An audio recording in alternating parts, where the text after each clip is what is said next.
รู้เห็นส่งถ้าไม่บอกเลมอนนะคะถ้าไม่กรอกไฟเจ็ดนี่ก็มันต้องมีกล้องแดงทุกวันเลยจะได้บอดี้เซต้าไปแล้วไอ้ได้ดีใจแอนกับสุดก่อนอีก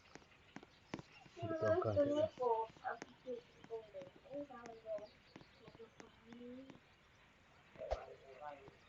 ใช่ยังวะเอานี่แหละบอดนี่ก็ต้องเห็นบอดนี่กระโดดที่นี่เป็นสองคนคนอีกมันโมเมนต์แบบเขาได้คือประตูดิสิมันขึ้นอยู่นี่นะนี่นะน่าจะสินาดีอ่ะแต่ว่าที่นะท่านดีกูบ้าอันนี้ดีกว่ามึงนะ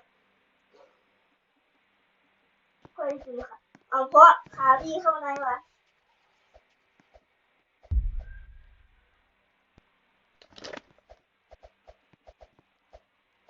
ดี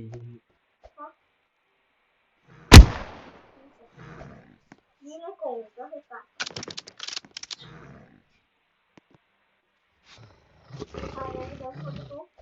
เปิดที่ยังมาแล้ว